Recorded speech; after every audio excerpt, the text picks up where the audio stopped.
పాడుకుందాము. పాట పాడుకున్న అనంతరము మనం దేవుని వాక్యం విందాం. స్తుతి గీతములనెల పాడరే, స్తోత్రార్హ ప్రభువునకు. ఆరాధన గీతంలో మనము ఈ పాట పాడి దేవుని మహింపడదాము. ఆకర్షణం పాడినప్పుడు లేచి నిలబడదాం.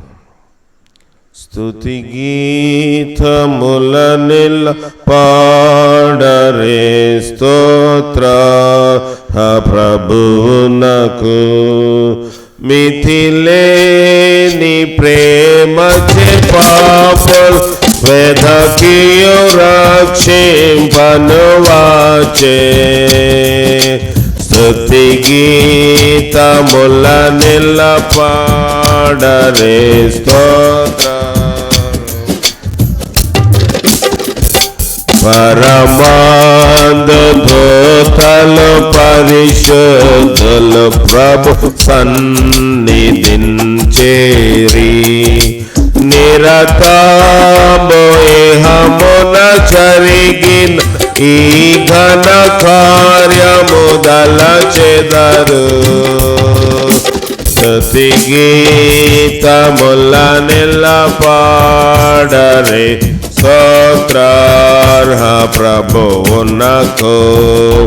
హల్లెలూయా అనుచును పాడరే, ఇమ్మానుయేలునకు.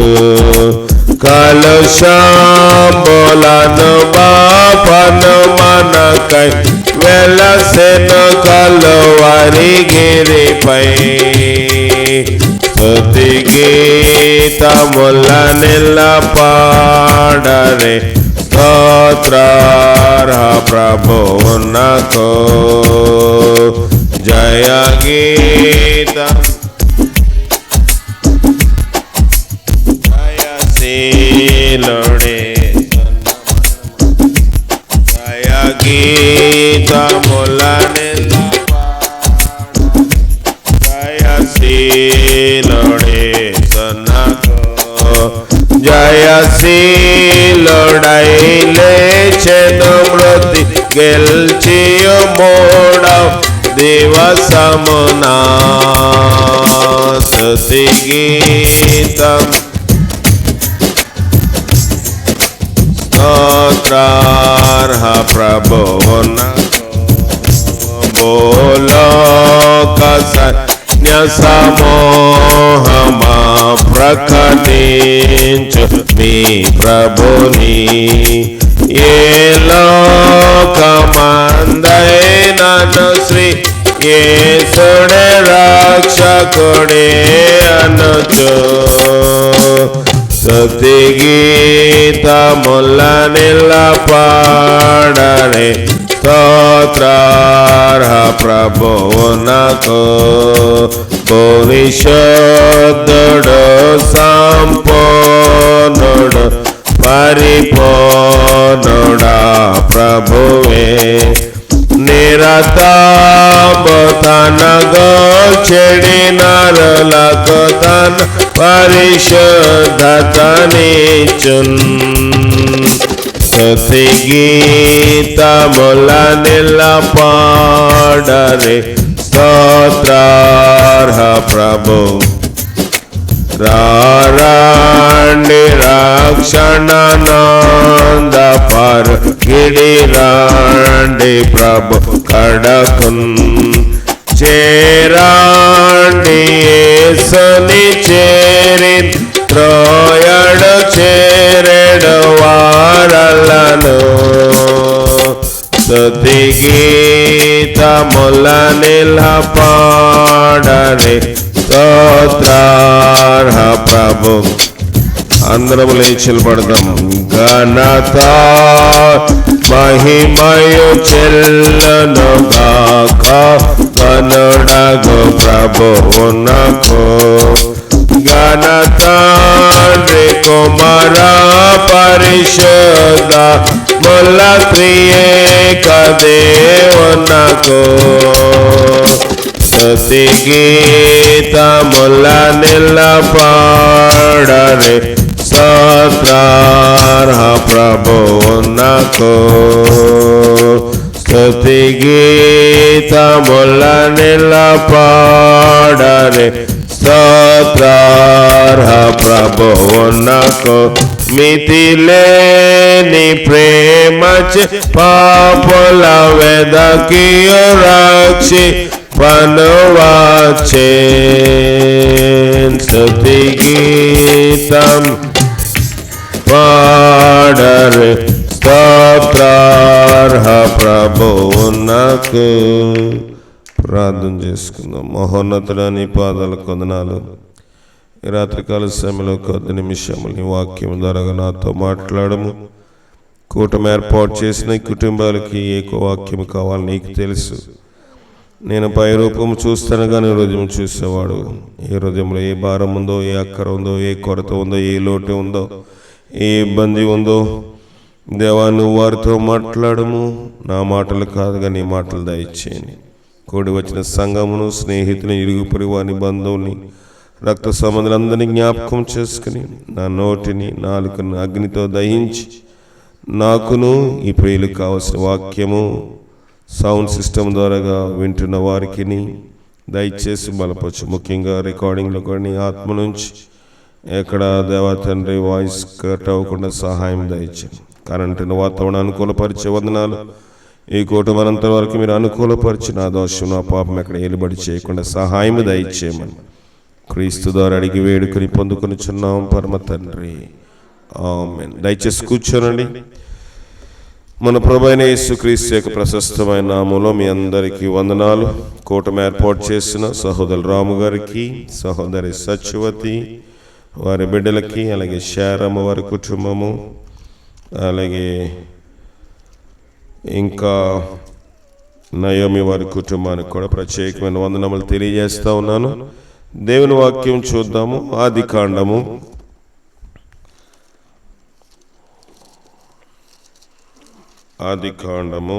35వ అధ్యాయము.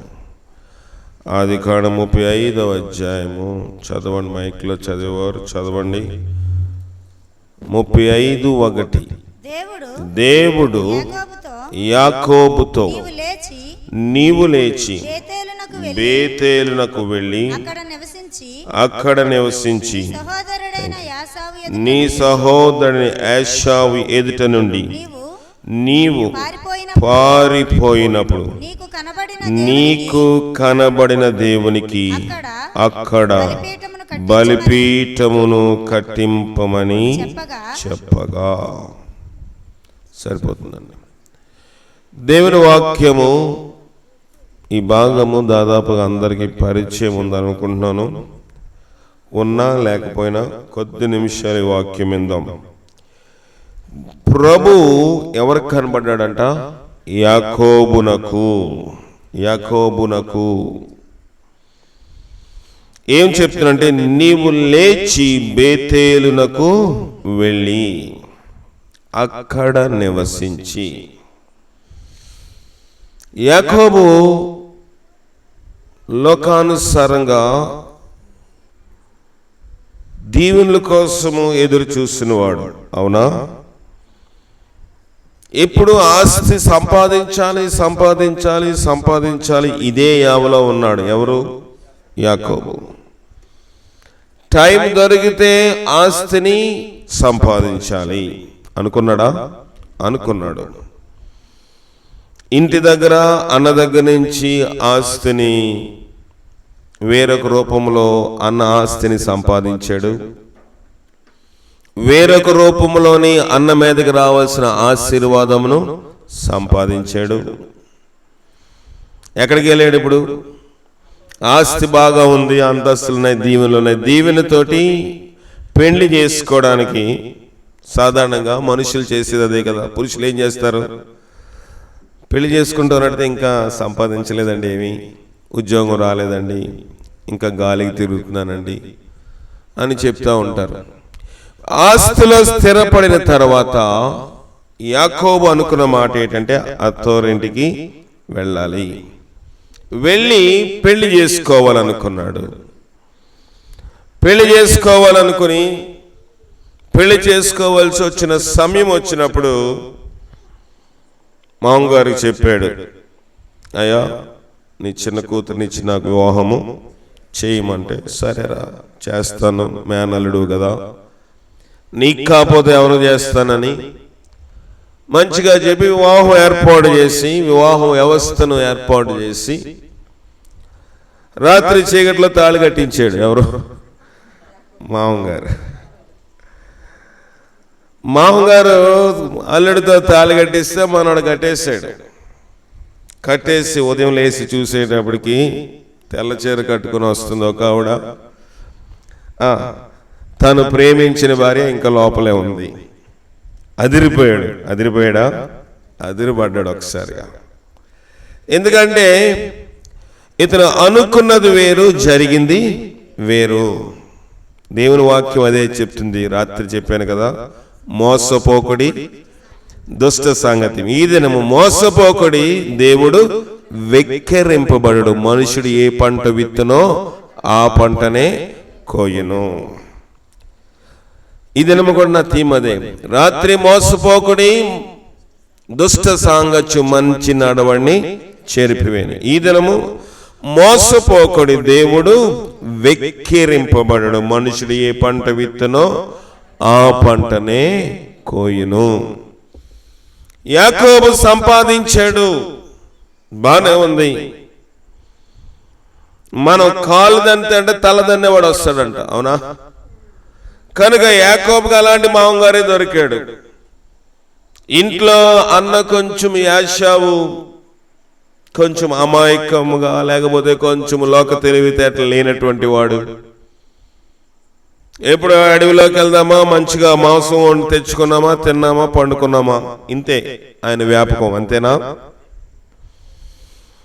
ఇంకా యాషావు ఎలాంటి వాడంట? ఎర్రనివాడు అనుందా? ఎర్రనివాడు. యాషావు గురించి అంతగా రాయబడకపోయినప్పటికీ దేవుని వాక్యము, యాకోబు వెళ్ళిపోతున్నాడు దారిలో, ఒంటరి వెళ్ళిపోతున్నప్పుడు కష్టం వచ్చింది. ఎవరి దగ్గర నుంచి? సొంత ఇంట్లో కష్టం వచ్చిందండి. జాగ్రత్తగా విందాం అందరమే. ఇంట్లో ఇబ్బంది వచ్చింది. అన్న చంపేస్తాడు, అన్న తరిమికొస్తాడు, పారిపోతున్నాడు. అలిసిపోయి నిద్రపోయాడు. మనకి తలగడ లేదా దిండి తల కింద పెట్టుకుంటే నిద్ర సరిగా రాదు. మనడు రాయెట్టుకున్నాడు. ఎవరు? యాకోబు. రాయి తల కింద పెట్టుకుని బాగా నిద్రపోయాడు. ఆ నిద్రలో ఒక దర్శనము చూశాడు.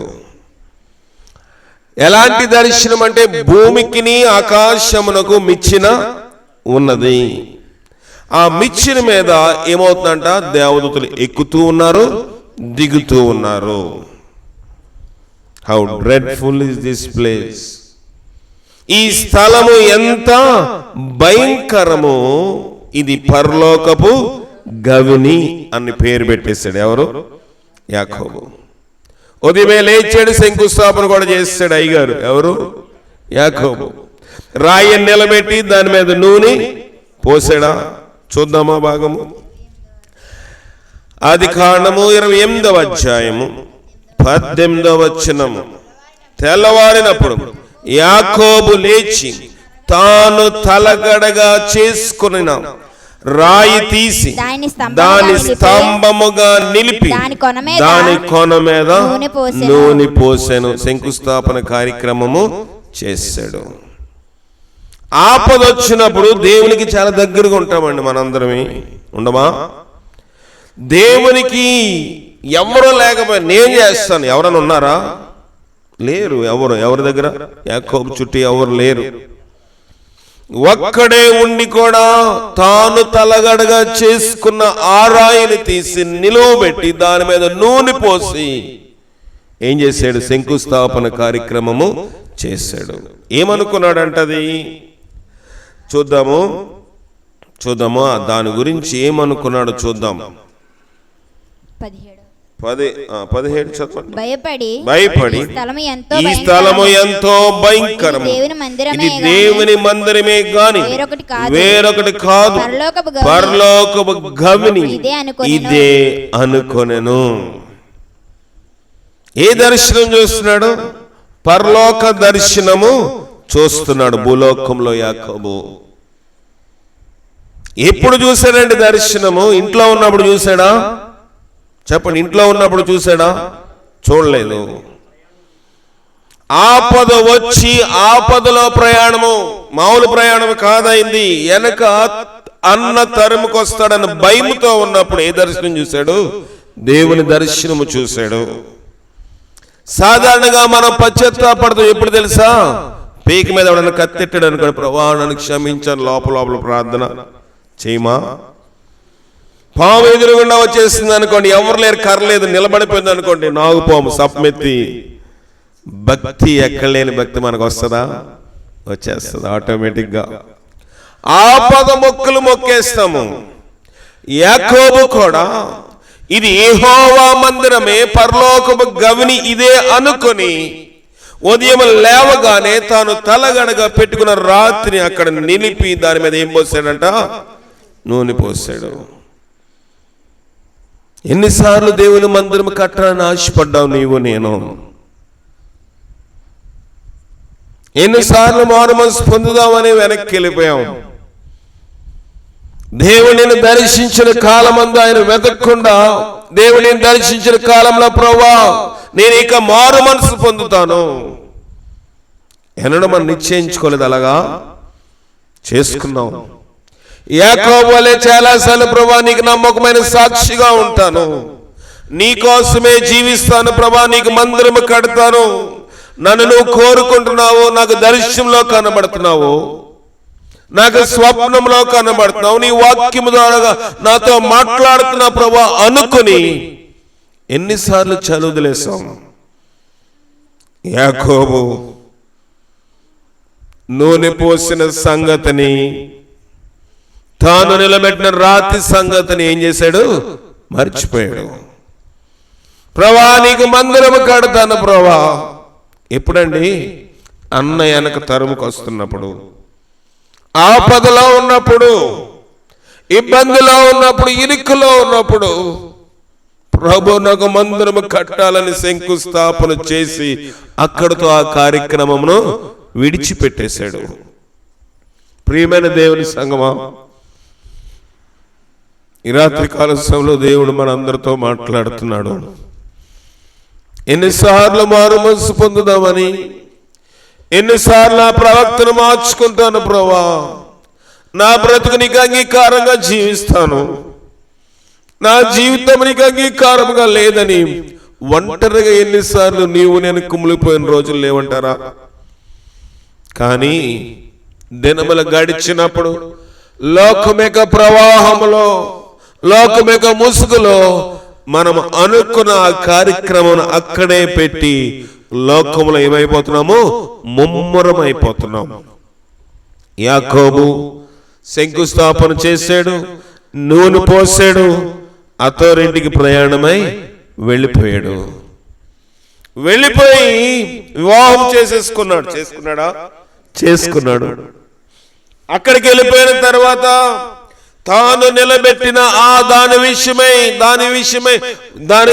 అవగాహన కోల్పోయి తన యొక్క జ్ఞానమును విడిచిపెట్టి ఏం చేస్తా ఉన్నాడు? తన పనిలో ముమ్మరం అయిపోయాడు.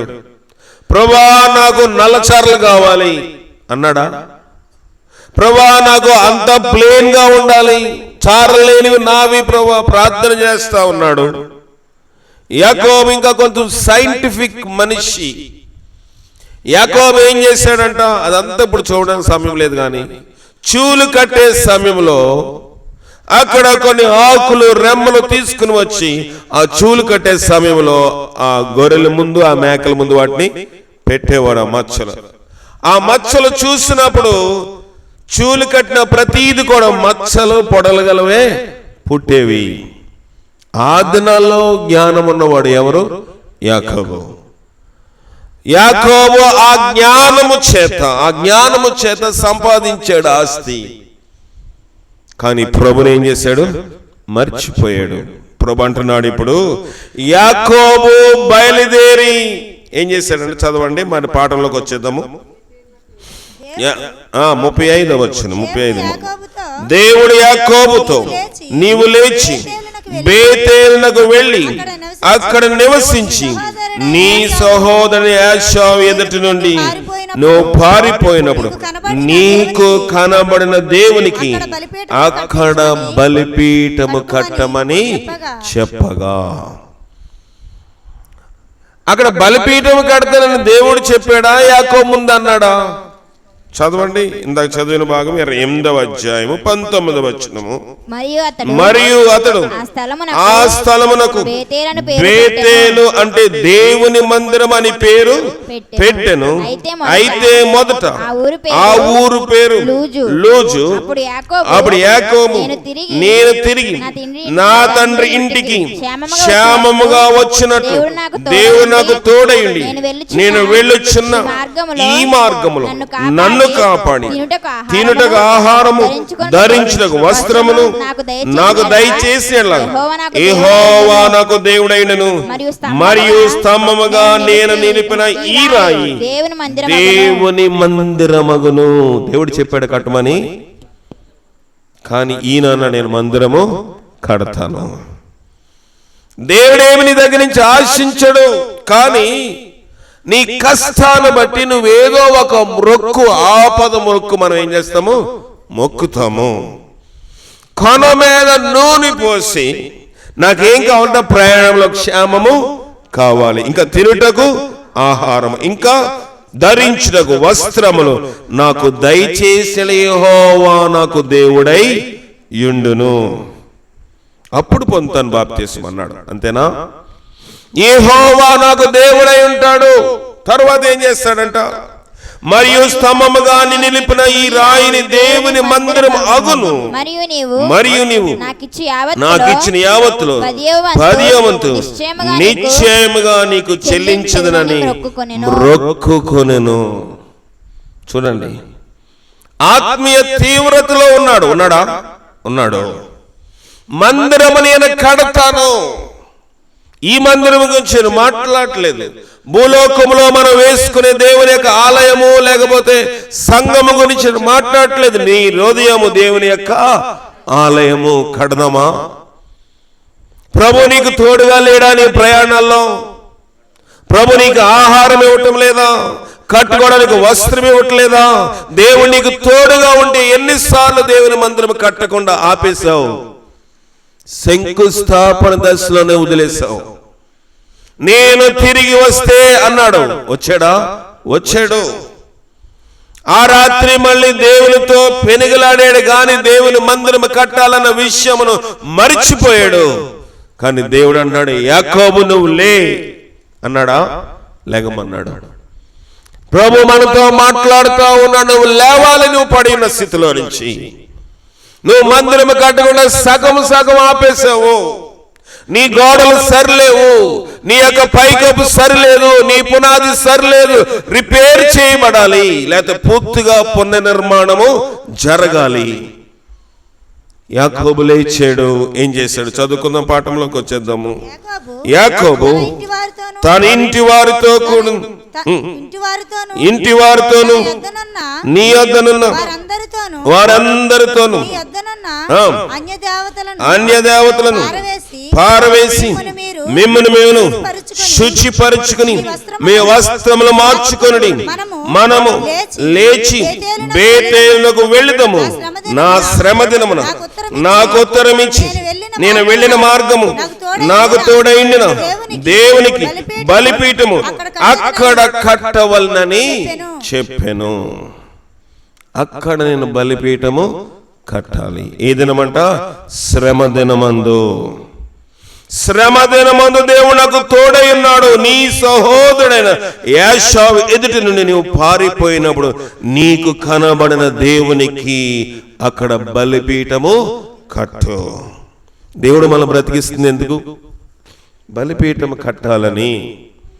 బలిపీఠం అంటే దేవుడి నివాసం ఉండే ఆ స్థలము, దేవునికి అర్పణ అర్పించే ఆ స్థలము. మనం అనుకుంటున్నాము దేవుడు నన్ను బ్రతికించాడు, ఇంకా అది సంపాదించాలి, ఇది సంపాదించాలి. లోకములో బ్రతకడానికి ఇవన్నీ మనకు కావలసినవే. కానీ మన యొక్క ప్రాధాన్యత, మన ఫోకస్, మన కేంద్రీకరణ దేని మీద ఉండాలి? బలిపీఠం కట్టుట్లోని. యాకోబు కడతానన్నాడు, మర్చిపోయాడు. యాకోబు కడతానన్నాడు, విడిచిపెట్టేశాడు పరిచర్యను, దేవుని యొక్క సేవను విడిచిపెట్టేశాడు. భార్యలతో మమ్మరమైపోయాడు, బిడ్డలతో మమ్మరమైపోయాడు. తన యొక్క బిడ్డలకు విచిత్రమైన నిలువుటంగీలు కుట్టించడంలో మమ్మరమైపోయాడు. అంతేనా? దేవుడు బిడ్డలు ఇవ్వకపోతే బిడ్డలు ఇవ్వలేదని ప్రార్థన కోరుతాము.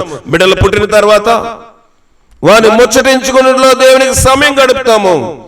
పిల్లలను ముచ్చటించొద్దని చెప్పడం లేదు, కానీ నీ సమయం దేవునికి ఇస్తున్నావా? రాహేలుకు బిడ్డలు లేరు కదా. లేనప్పుడు అయ్యో రాహేల్ అంది, నువ్వు నాకు బిడ్డలు లేకపోతే నేను ఊరేసుకుని చచ్చిపోతాను అందా. అంటే అన్నాడు మనోడు, నేనేం దేవుణ్ణా? పుట్టించుటకు బ్రతికించని నేను దేవుడు కాదమ్మా, నువ్వు నన్ను అడుగుతున్నావు ఏంటని ఏం చేశాడంటే ప్రార్థన చేయడము ప్రారంభించాడు. శ్రమ వచ్చినప్పుడల్లా ప్రార్థన చేశాడు. భార్య బెదిరిస్తే ప్రార్థన చేశాడు యాకోబు. ఇవన్నీ నా సొంత మాటలు కాదు, బైబిల్ చదవండి, జాగ్రత్తగా అర్థమవుతుంది. భార్య అన్నది, నేను బిడ్డలు లేవు, నేను చచ్చిపోవడం మేలు అంటే ప్రార్థన చేస్తే దేవుడు బిడ్డల్ని ఇచ్చాడు. ఎవరిని? యోసేపునిచ్చాడు.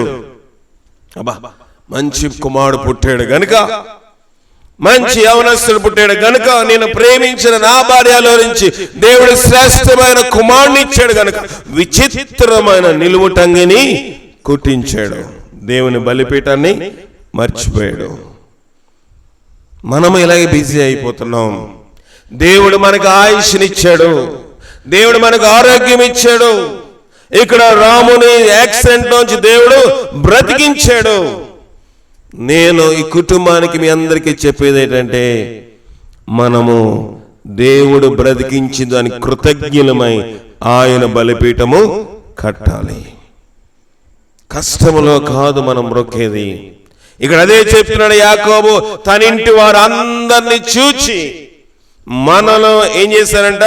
నేను కష్ట దినమందు అన్నాడు, నా శ్రమ దినమందు అన్నాడా? నా శ్రమ దినమున నాకు ఉత్తరం ఇచ్చి నేను వెళ్ళిన మార్గమున నాకు తోడైండిన. నా శ్రమ దినమందు నాకేమిచ్చాడు దేవుడు? ఉత్తరం ఇచ్చాడు. అందరికంటే మనం ఏమైనా గొప్పవాళ్ళమా?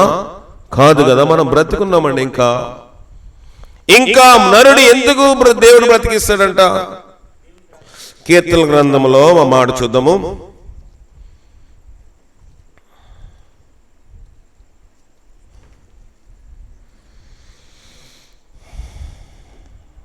ముప్పైవ అధ్యాయము 9వ వచనం. కీర్తన 30:9.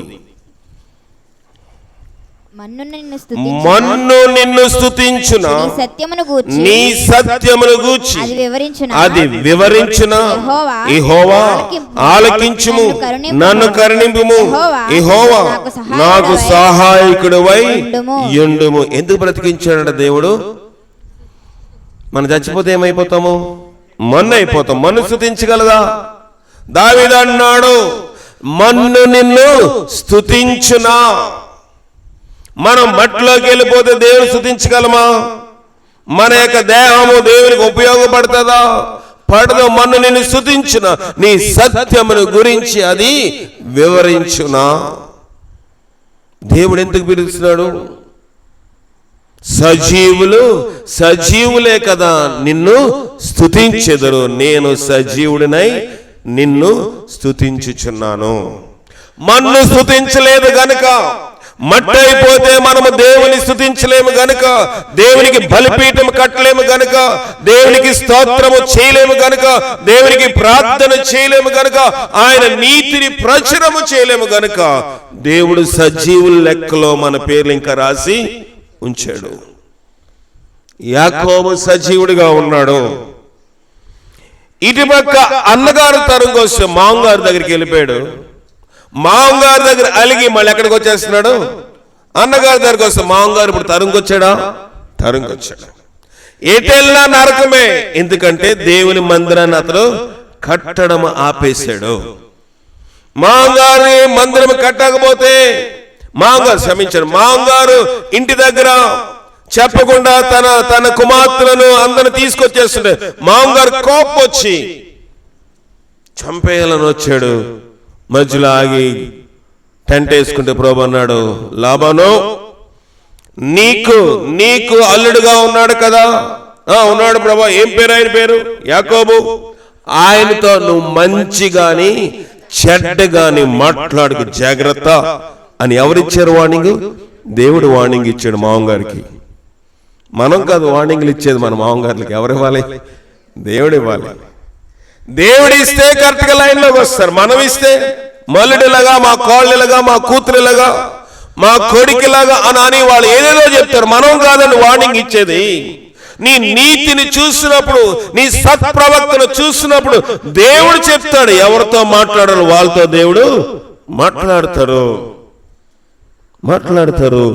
నాకు బాల్యకాలంలో తెలియదుగా నాయన చెప్పేవారు. నోహ గారికి తెలుస్తుంది విషయాలు. మా మందిరం కట్టేటప్పుడు సింహాద్రి అప్పారావు ఆయన పేరు. ఆయన బాగా విసికించేవాడంట. వస్తానని వచ్చేవాడు కాదు. ఆలస్యం చేస్తా ఉండి భోజనానికి వెళ్ళి రాకపోతే నాయన వాళ్ళు ఏం చేస్తావు? సంఘం అంతా ప్రార్థన చేస్తూ ఉంటే ఏమైంది? దానికి మంచబెంచ్ కింద పడిపోయాడు. మనం పడేయగలవా? నువ్వు కడతావా కట్టవని మనం దోస్తే ఉంటారు. పాస్టర్ గారు ఏంటండి ఇలా దోస్తారు అంటారు. కనుక ఎవరు మాట్లాడారు? దేవుడు మాట్లాడితే ఆ వడ్రింగ్ ఆయన దేవుడు మధ్యాహ్నం నిద్రపోతున్న సమయంలో కిందకి దోస్తే, అయ్యా మీ దేవుడు నన్ను దోస్తాడండి, నేను మీ మందిరం త్వరగా కట్టేస్తాను. లాబాన్తో దేవుడు చెప్తున్నాడు. లాబాను టెంట్ వేరు, యాకోబు టెంట్ వేరుగా ఉన్నాయి. ఒకే కొండ మీద వాళ్ళిద్దరు టెంట్లు వేసుకున్నారు. ఒకరోజు కూడా చాలా ప్రెస్టేజ్ ఎక్కువ మామగారికి. అల్లుడి టెంట్లోనే కూతురు టెంట్లో పడుకున్నాడా? పడుకోలేదు. దేవుడు మాట్లాడాడు. నేను ఏమైనా చేయగలరా? నువ్వు మేనల్లుడు అని అనుకుంటున్నావేమో, నేను కావాలంటే చంపేయగలను అన్నాడు. కానీ దేవుడు నాతోటి మాట్లాడాడు. ఆ వ్యక్తితోటి దేవుడు మాట్లాడినప్పుడు యాకోబు ఏం చేస్తున్నాడంటే వాళ్ళ కుటుంబీకులందరినీ చూసి, రెండవ యాకోబు తన ఇంటి వారితోనూ తన యొద్దనున్న వారందరితోనూ మీ యొద్దనున్న అన్య దేవతలను పారవేయండి. ఏమంటున్నాడు? అన్య దేవతలు అంటే దేవునికి విరోధమైనవి ఏమైనా ఉన్నాయా? దేవత అంటే ఏంటి? ఆరాధించబడేది. దేవుని కాకుండా మనము దేనికి ప్రయారిటీ ఇచ్చినా ఏం చేస్తున్నట్టు? మనము దాన్ని ఆరాధించినట్లు. దేవుని కాకుండా దాని ప్రయారిటీ. ఇక్కడ నేను ఒక గ్లాసుతో నీళ్ళు పడి 2 గ్లాసులు నాతో నీళ్ళు ఉన్నాయనుకోండి. ఇక్కడ 2 వ్యక్తులు ఉన్నారు. మొదటి ఎవరికి ఇస్తే నేనేం చేసినట్టు? వాళ్ళకి ప్రాధాన్యత ఇచ్చినట్లు. అంతేనా? ఇక్కడ మనం అనుకుంటాము దేవతలంటే లోక సంబంధ విగ్రహముల గురించి కాదు. ఆత్మీయ మర్మములో మనం తీసుకుందాం. దేవుని సన్నిధి కన్నా మనము దేవునికి విలువ ఎక్కువ ఇస్తున్నాం. ప్రశ్న వేసుకుందాం. తన కుటుంబీకులు చూశాడు. మందిరం కట్టవలసి వచ్చినప్పుడు కుటుంబాన్ని ఏం చేస్తున్నాడు? పరిశీలన చేస్తున్నాడు. అంతవరకు లోకంలో ఉండిపోదాంలే, నా భార్య ఇలాంటిది. తన భార్య అయిన రాహేలు ఏం చేసిందంట? బంగారు విగ్రహమును ప్రతిమని తన ఇంట్లో గృహదేవతను ఏం చేసింది? దొంగిలించుకొచ్చేసింది. రాహేలు దొంగిలించి వచ్చేసిందా? తెచ్చేసింది. కానీ యాకోబు గారు గద్దించారా? ఎందుకంటే లవ్ కదా. ఎవరంటే ప్రేమ. రాహేల్ అంటే బాగా ప్రేమించాడు కనుక ప్రేమ అనేకమైన దోషాలు ఏం చేస్తుందంట? కప్పేసింది. గద్దించలేకపోయాడు. గద్దించాడా? కనుక ఈ కుటుంబంలో ఏమున్నాయి? ఇప్పుడు అన్య దేవతలు ఉన్నాయా? ఇంట్లో ఉన్నాయి, హృదయంలో ఉన్న అన్నిట్లో ఉన్నప్పుడు యాకోబు దేవుని మందిరం కట్టవలసి వచ్చినప్పుడు ఇంట్లో ఏ దేవతలు ఉన్నాయో అన్ని తెలుసు కనుక అన్నాడు, మీరు ఏం చేసుకోవాలి? శుచిపరుచుకొని, అంటే మిమ్మల్ని మీరు శుద్ధి చేసుకోండి. ఇంతకాలం అయిపోయింది, ఏదో అయిపోయింది. నేను ఎప్పుడో దేవునికి ప్రమాణము చేశాను. సంవత్సరములు గతించిపోయి, దినములు గడిచించిపోయి, దేవుడు మళ్ళీ నా ఆత్మీయ స్థితిని ఏం చేస్తున్నాడు? ఉజ్జీవింపచేసి లే అని చెప్తా ఉన్నాడు. కనుక మిమ్మల్ని మీరు ఏం చేసుకోవాలి? శుచిపరుచుకొనడి, మీ వస్త్రములు మార్చుకొనడి, మనము లేచి బేతేలుకు వెళదము, నా శ్రమ దినము నాకు ఉత్తరం ఇచ్చిన నాకు తోడయుండిన దేవునికి బలిపీఠమును అక్కడ కట్టెదనని. 4వ వచనం, వారు దగ్గర ఉన్న అన్య దేవతలన్నిటిని తమ చెవులుకున్న పోగులను యాకోబునకు అప్పగింపగా ఏం చేశారంట? వాళ్ళు ఎవరికి ఇచ్చేశారు? యాకోబుకి ఇచ్చేశారు. ఏంటి? అన్య దేవతలను చెవులుకున్నాయి తీసేశారు. తీశారు. యాకోబుకి అప్పగింపగా యాకోబు ఏం చేశాడు? వాటిని మస్తకి వృక్షము కింద దాచిపెట్టాడు. ఇంగ్లీష్ లో అంటది కప్పెట్టేశాడు. వాటిని అవసరం లేదు. దేని వల్ల సంపాదించారు వాళ్ళు? వాటిని అన్య సంబంధమైన ధనము చేత సంపాదించినప్పుడు, శుద్ధి చేసుకోవలసి వచ్చినప్పుడు, బేతేలికి వెళ్ళవలసి వచ్చినప్పుడు చెవులకున్నాయి కూడా వాళ్ళు ఏం చేశారు? తీసేశారు. నీ వినికిడి ఎలాగుంది? ఏం వింటున్నావు?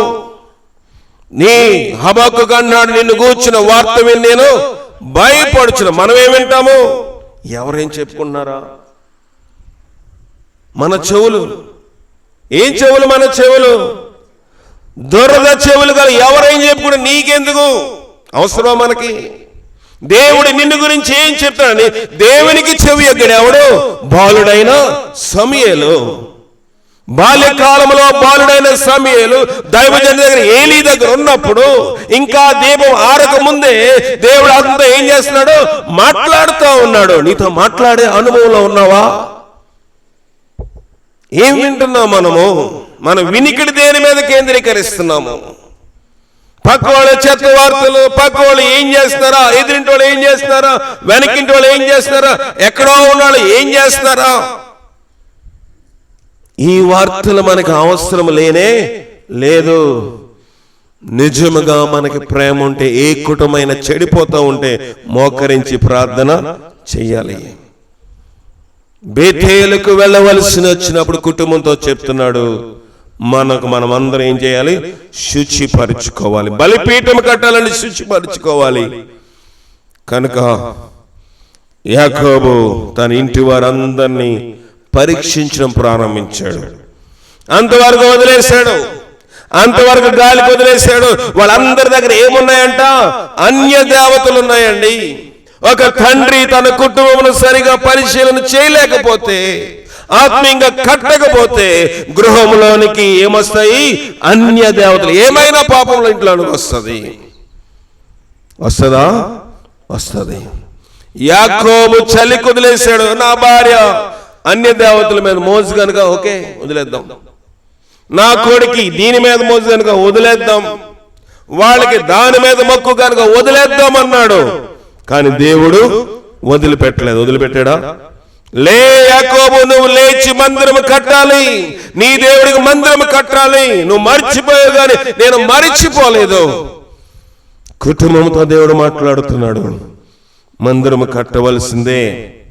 రాజమండ్రిలో ఉన్నా, ఇక్కడున్నా, దర్జీ పని చేసినంటే మిషన్ కుట్టినా, ఇంట్లో పని చేసినా, బయట పని చేసినా, దేవుని యొక్క పని ఖచ్చితంగా ఈ కుటుంబము చేసి తీరవలసిందే.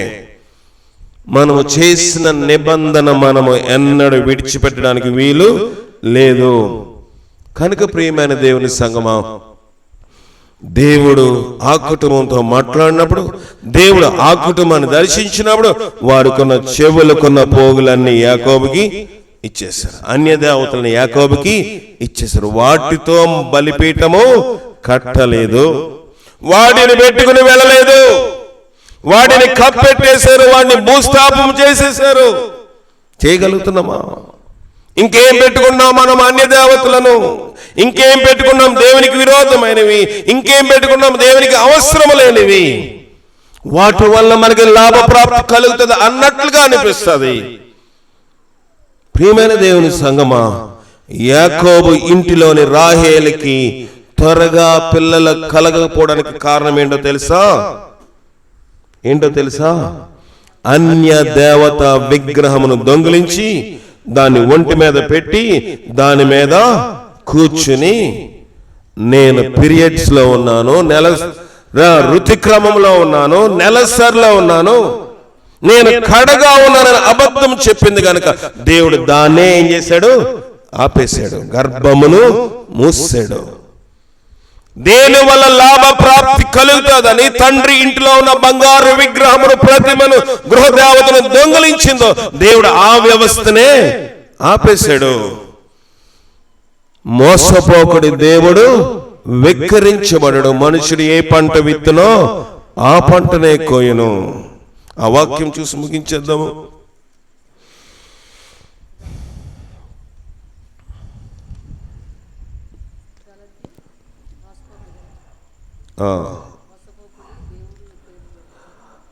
ఆరవ అధ్యాయం 7వ వచనం, గలతీయులకు రాసిన పత్రిక 6వ అధ్యాయం 7వ వచనం. మోసపోకుడి దేవుడు వెక్కిరింపబడడు. మనుషుడు ఏమి విత్తునో ఆ పంటనే కోయును. కనుక ఈ రాత్రికాల సమయంలో మనం ఏ పంట విత్తుతున్నామో, యాకోబు మోసకరమైన పంట కోసాడు, విత్తాడు. అన్న దగ్గర శ్రమించాడు, ఆ మామగారి దగ్గర మోసపోయాడు.